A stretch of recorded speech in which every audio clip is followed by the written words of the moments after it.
Que j'adore. Comme un soleil, comme une éclaircie. Bonne fin du monde, mesdames et messieurs. Tout d'abord, des nouvelles de moi. Eh bien, pardon, mademoiselle, une éclopée. Depuis 17 h ce soir, pour moi aussi, la santé au Québec, c'est ma priorité. Comme une fleur que l'on cueille entre les orties. Eh bien, depuis le temps que nos journalistes vous disent « ça va mal dans les urgences, ça va mal dans les urgences ». Alors nous autres, nous avons décidé de passer aux actes et d'ouvrir, avec les moyens du bord, notre propre petite salle d'urgence afin de désengorger les hôpitaux et soulager mon peuple. Bon, nous avions d'abord pensé égorger mon peuple et me soulager dessus, mais elle doit venir comme vient, excusez-moi, c'est l'émotion, le beau temps. Alors, je serai secondé dans mon œuvre par le bon docteur Jean-François Chicoine. Elle doit venir comme vient le beau temps.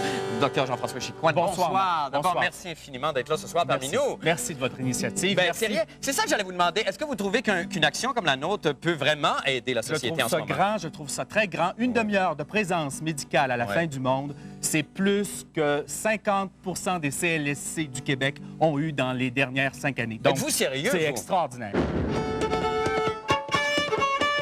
L'histoire de l'hospitalisation au Québec. Au début du Québec, tout le monde était heureux, Tom Tidley-Didum, car il n'y avait pas d'hôpitaux, pas de file d'attente et pas d'urgence. Jusqu'à ce qu'une certaine Jeanne d'Arc, Jeanne Mance, vienne tout changer en 1645. Le premier hôpital, bien, c'était en somme une petite maison que Jeanne Mance avait fait construire. Alors, c'était une maison qui pouvait contenir 6-7 malades. Un tout petit hôpital de seulement 7 lits qui pourtant ne s'engorgeait jamais. C'est vers les années 60, 65, là, qu'on a ouvert une urgence, mais qui était au début peu achalandée. Les années 60 arrivent et c'est la révolution. L'homme s'envoie sur la Lune et se dote de la Castonguette, une merveilleuse carte soleil aux effets dévastateurs pour les files d'attente. Moi, à ma connaissance, ça a été surtout le débordement, là, disons, quand on a commencé à avoir, c'est au moment de l'assurance maladie, je suis à peu près certaine que ça a amené aussi les gens à moins se soigner, mais à plus se faire soigner. Et depuis ce temps, tous les hôpitaux de tout le Québec sont engorgés tout le temps. C'est ça qui est ça. L'urgence, c'est par là? Choc, accueil, urgence, observation, polyclinique, sortie. Par là. Il faut prendre un numéro? Pour s'enregistrer. Il y a une ligne d'attente pour s'inscrire avant d'attendre. OK. Oui, je veux juste savoir c'est combien le temps d'attente à peu près, là. Parce... Pour l'infirmière ou le médecin? Bien, pour voir le médecin, oui. Ça peut être plus que 2 heures? 3 heures? Ça, madame, là, d'une urgence, ça dépend d'une foule de choses. Il y a une infirmière pour tout le monde? Habituellement, il est supposé en avoir 2. Je vais être là toute la journée, quoi. Ben, au moins 3 heures, ça fait. OK. Pas être malade, hein? Ça fait longtemps que vous attendez? Depuis 10h moins quart. Depuis 10h moins quart ce matin? Je sais pas si... Tu viens d'arriver, là. Tu peux t'asseoir tranquille, là. Ah, OK. Octobre 94. Je pense que je l'ai déjà lu, celui-là. Un café noir pour prendre son mal en patience. On va voir si c'est plus rapide ici. Viens, Pablo. Lui, c'est pour mon petit chien. Ça va être long, vous pensez? 15 minutes? 15 minutes. Septembre 97. Ils sont à jour pour les petits chiens. Tu vois, regarde, c'est Dogs. Dogs. Ça va faire un mal de chien, ça, quand même, avoir le bras comme ça. Ah, ils vous ont gelé comme ça, vous ne plaignez plus. Ben, moi, je trouve que c'est pitoyable, Ouais. minable. Ah ouais? Bon, oui, Ça fait combien de temps que votre mère est dans le corridor, comme ça? Depuis hier avant-midi. Bon, le service est gratuit, il y a beaucoup de monde qui se présente. Si je vous paye, OK, je vais vous payer. Non, madame, ça marche pas comme ça. Je ne peux même pas vous payer? Non. Est-ce que vous pensez que si les gens payaient, comme ici, là, je viens vous voir pour mon chien, ça me coûte 25 $ plus la taxe? On paye déjà, sauf que c'est peut-être l'administration, tout ça, là, qui est en question. C'est peut-être Jean Rochon, le ministre de la Santé, qu'il faudrait mordre? Ouais, tu me mordrais-tu? Hein? Tu me mordrais-tu, Rochon?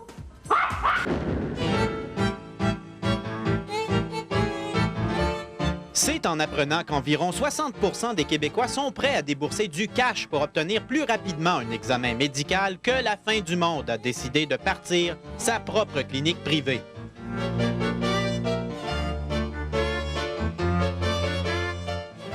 Là où les gens sont le plus favorables à mettre de l'argent, c'est quand, ils appellent ça en anglais le fast track, c'est quand on peut aller plus vite, on peut sauver du temps, on peut réduire l'attente. Non, les Québécois ne sont pas des cheap et désirent se payer des services médicaux à leur hauteur.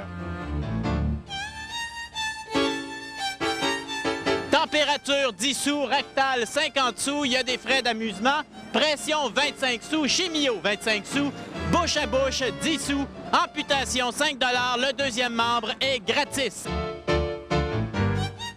Réflexe 25 sous, psychiatrie 1 $, lavement 25 $. Donc, ce que votre sondage dit, c'est qu'on est tanné des décors Mac de 1981 dans les salles d'attente. Oui.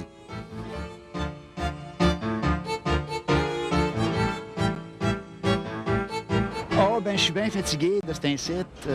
Je suis bien stressé, bien nerveux. OK. On va t'arranger ça. C'est 10 sous pour le bouche à bouche. Vas-y, Brenda. Ce qui m'amène là à vous parler de cette nouvelle réclame du Parti libéral du Québec où M. Jean Charest marche à l'envers dans un corridor d'hôpital. Bon, la première fois qu'on l'entend, on est tellement impressionné par tous les trucages qu'on ne porte pas vraiment attention au texte. Mais là, je vous demande d'écouter attentivement ce qu'il dit. Vous allez voir, c'est excessivement révélateur. On écoute. Quand vous demandez une bonne raison de voter pour nous autres, je vais vous en donner une bonne de suite, une moyenne, une grosse, une large. J'ai des maudites grosses gosses. Mais à force d'avoir la tête à l'envers, j'ai des chenolles qui me collent sur le ventre. Alors c'est de retour à la normale pour vous présenter mon livre intitulé Un plan, dans lequel on peut trouver des faux docteurs comme ceux dans l'arrière et des fausses infirmières. Qu'on n'a pas besoin de payer cher, ça fait déjà pareil. Je suis un fidèle auditeur de la série ER, ou salle d'urgence. Et la médecine n'a plus de secret pour moi, car j'ai appris que la méthode la plus efficace pour sauver un patient, c'est la vitesse d'intervention. Exemple, vous voyez devant moi ici, j'ai un cas de siège. Il s'agit d'un homme de race noire et d'âge moyen, dilaté à 29 cm. Le temps presse, alors voici ce qu'il faut faire. Vite, on va le perdre! Vite! Garde! Oh mon Dieu! On le perd! On le perd! Il prend combien de temps l'autobus ici à peu près? 5 minutes, on va attendre. Lâche pas, mon vieux. Lâche pas. On le perd. Lâche pas. Garde! Garde! Garde, Ottawa! Ça fait combien de temps, là? 5 minutes? On le perd! On le perd! On le perd! On le perd!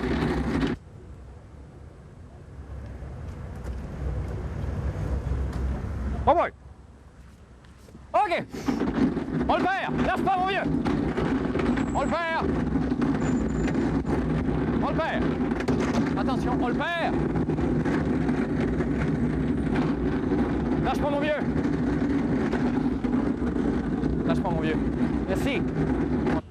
Bon, ben, attends, je vais essayer de vous juste voir si j'ai une petite course à... Ah, ça y est, on l'a perdu. Bon, ben, c'est fini. Oui, je vais pouvoir être là à 9h30. OK, attends-moi ou achète les billets. Bye. J'ai fait ce que j'ai pu, mon vieux. La fin du monde est à 7 heures.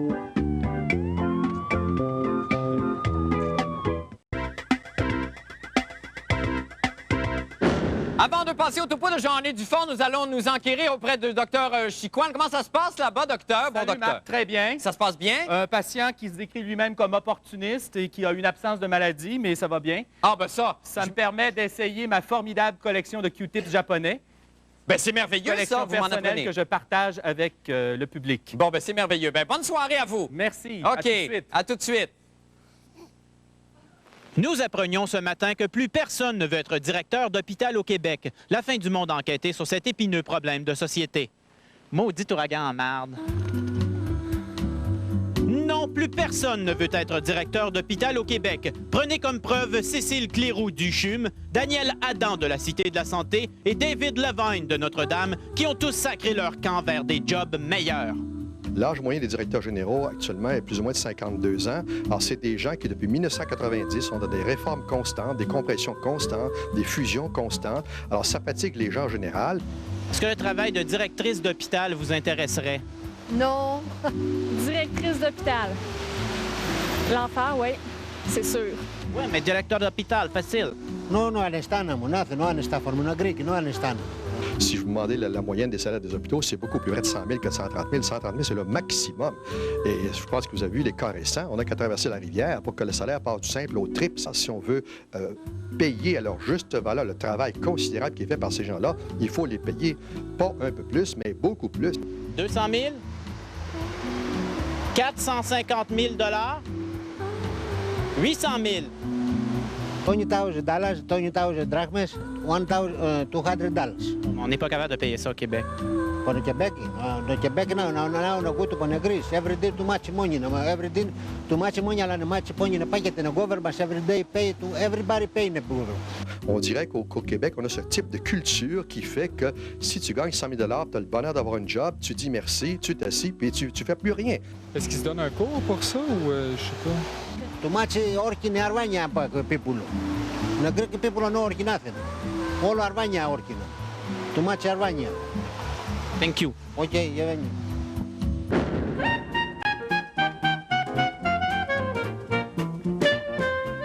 Alors, nous amorçons notre descente vers l'urgence de l'hôpital Comtois, un endroit où, à première vue, évidemment, il faut être malade pour venir ici, dans les deux sens, en fait, dans tous les sens du mot. Depuis combien de temps vous vivez une situation légèrement compromettante un peu pour l'hôpital, ici, avec votre salle d'urgence? OK, c'est une situation qui date d'à peu près de 2 ans, finalement, où on a des difficultés majeures à combler nos gardes à l'urgence par les médecins. Les médecins à Louisville sont une espèce en voie de disparition. On s'est donc dit qu'on avait plus de chances d'en trouver un si on venait le chercher directement dans son habitat naturel.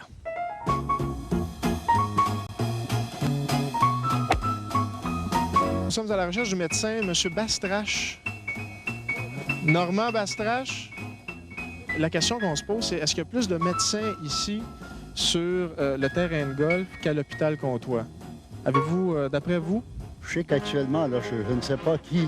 Je sais pas qui est sur le terrain, mais je sais qu'à l'hôpital, il en reste très peu. Si quelqu'un a une crise cardiaque, finalement, il est aussi bien de venir directement ici au terrain de golf parce qu'il est sûr de vous trouver. Oui, c'est plus chanceux. Pour le moment, il n'a pas de Louisville. Disons que il n'a pas de médecin à Louisville. C'est plus chanceux avec le doc. Disons que je ne pratique plus. Hein?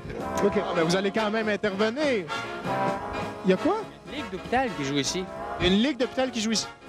Oui, j'ai déjà joué l'an passé, j'étais dedans à part de ça. Aujourd'hui, quelqu'un qui serait malade au moment où on se parle, c'est le jackpot, parce que vous êtes médecin, il y a toute la ligue de l'hôpital sur le terrain en plus. Il est peut-être plus chanceux ici dans le moment. Derrière le centre de désintoxication pavillon du nouveau point de vue de Mont-Lanoret, on aurait trouvé une seringue. Enfin, un jeune garçon se serait blessé avec une seringue. Et là, bien évidemment, il pourrait se retrouver infecté, ce qu'on ne lui souhaite pas, bien sûr. Mais là, ce problème risque-t-il de se répéter ailleurs? Eh bien, Isabelle Maréchal, l'animatrice des Tétines d'abord, a examiné la question. Regardez! L'incident de Lanoret a piqué notre curiosité. Y aurait-il d'autres seringues qui traînent? L'équipe de nettoyage LFDM est allée vérifier sur le terrain.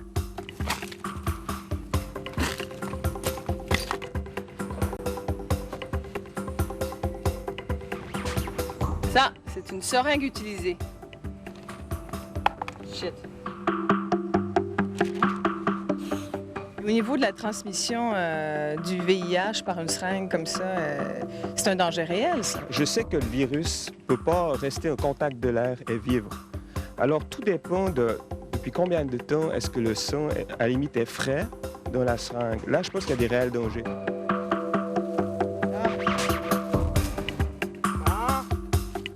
Est-ce que vous êtes utilisateur de seringues?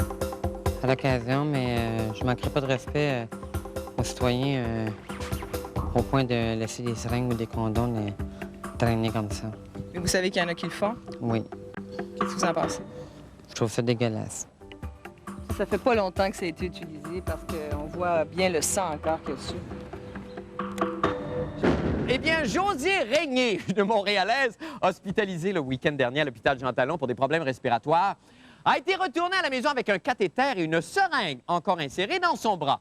Promotion du temps des fêtes, erreur médicale, bon, je vous laisse en juger. Mais sachez que cet incident ne représente que la pointe de l'iceberg de tous les ratés du virage ambulatoire. Ainsi, la fin du monde a retrouvé une autre patiente victime d'un oubli similaire. On regarde. Nous avons passé la journée avec Mme Totonski, qui nous a accueillis dans son modeste 1,5 de Côte-des-Neiges. Elle nous a livré ce troublant témoignage.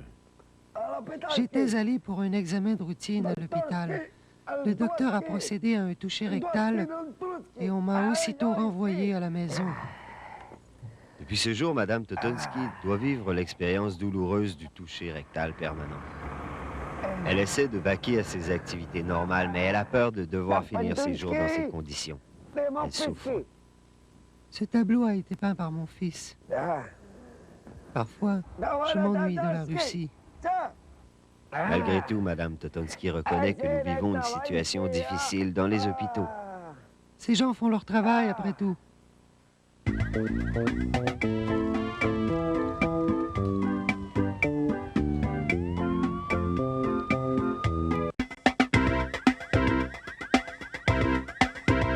La fin du monde en bref maintenant. États-Unis, selon le Journal of the National Cancer Institute, les pigments de caroténoïdes que contiennent la tomate et les produits dérivés de la tomate diminueraient les risques de développer certains cancers, bonne nouvelle, comme ceux de la prostate, du pancréas, du poumon et colorectal.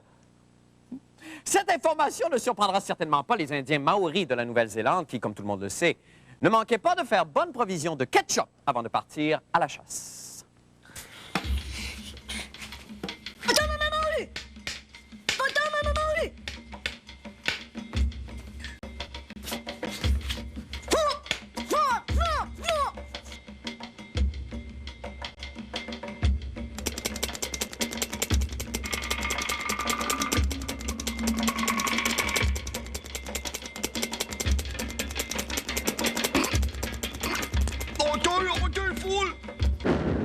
Voici Catherine Foll. Elle a écrit un livre intitulé « Dans la tête des filles », dans lequel elle revendique un salaire pour les femmes enceintes. J'ai écrit un livre avec plein de petites histoires qui racontent l'après-féminisme, le fait que plein de gens, surtout de ma génération, peuvent vivre dans l'après-féminisme. Puis il y a juste 3 pages où je parle d'idées un peu plus féministes. Puis les gens parlent juste de ces 3 pages-là. Je trouve ça révélateur de quelque chose. Voici Jean-René Dufort. Il a écrit lui aussi un livre intitulé « Dans la tête des gars », dans lequel il revendique un salaire pour les hommes enceintes. Moi, je pense qu'on devrait être payé pour nos spermatozoïdes. C'est juste 3 pages, là. Prenons-le d'une façon plus simple. Si ta blonde vient te voir puis te dit écoute, Jean-René, je prends la pilule, tu pourrais-tu en payer la moitié? Ou ça peut aller aussi jusqu'à te dire écoute, moi, je la prends, toi, tu payes. OK, ben d'abord, moi, je prends le char puis toi, tu le payes? Bon, en tout cas, je pense que ça va prendre du temps, mais c'est un autre problème. Si j'ai bien compris sa théorie, on n'achète pas son livre, on donne plutôt 20 $ à notre blonde et tout le monde est content. N'empêche que si on se met à payer les femmes juste parce qu'elles peuvent éventuellement faire des bébés, mon Dieu, mais qui d'autre devrait-on mettre sur la liste de paye? Pas juste les femmes enceintes, aussi ceux avec une bédaine qui envoie la main, toujours prêt à booster son voisin. Ceux avec un gros cul pour qu'ils se le bougent plus, puis ceux qui s'en tiennent, ceux qui n'ont même pas de peine, puis ceux qui sont nés avec une drôle de face, pour qu'ils se cachent tout à la même place. Ceux qui se servent d'un clignotant, les dentistes pas dans les belles filles, pas de sein, les boxeurs pas de même, mais surtout ceux à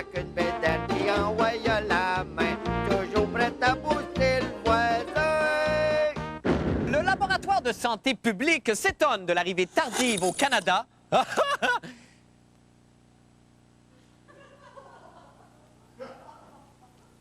S'étonne de l'arrivée tardive au Canada du virus de la grippe. En effet, le virus de la souche de Sydney a déjà fait un ravage parmi la population européenne et chez les Australiens. D'ailleurs, il n'y a rien de plus triste, vous le savez, qu'un kangourou qui bondit en morvant. Le bong, bong, bong, bong, bong, bong, bong. Ah non, c'est à lever le cœur. N'empêche, ce retard de la grippe nous donne le temps de prévoir le coup et de vous prodiguer quelques conseils précieux pour s'en prémunir. On écoute. Cette année, on a baptisé le virus de la grippe le virus de Sydney. Virus particulièrement virulent, il risque de se propager à une vitesse folle et de s'attaquer aveuglément aux jeunes et aux moins jeunes. Et bien sûr, il ne s'agit souvent que d'une poignée de main pour transmettre le virus de la grippe. Alors, si vous ne voulez pas de mauvaise surprise, il n'y a que moyen. Beaucoup de liquide. Et surtout, beaucoup de fruits. Célébrez, mais demeurez quand même sur vos gardes, car le virus de cette année est particulièrement redoutable.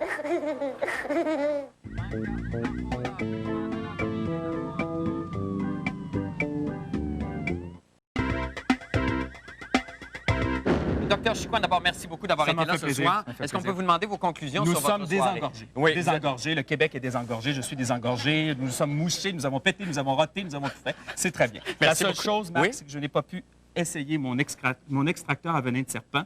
Malheureusement, il n'y a pas eu de piqûre de couleuvre ce soir. Ben, c'est pas la période, je pense, pour ça. Hein. C'est plus mars-avril, ça? Vous pensez? Ben, il me semble. J'ai entendu dire dans le National Medical Officer Science. Merci, Marc. Merci infiniment. Merci, vous avez été adorable d'avoir été là ce soir. Merci beaucoup. Oh, mon Dieu, George Clooney! No, world! Get it out of here! Get it out! Just better... Merci.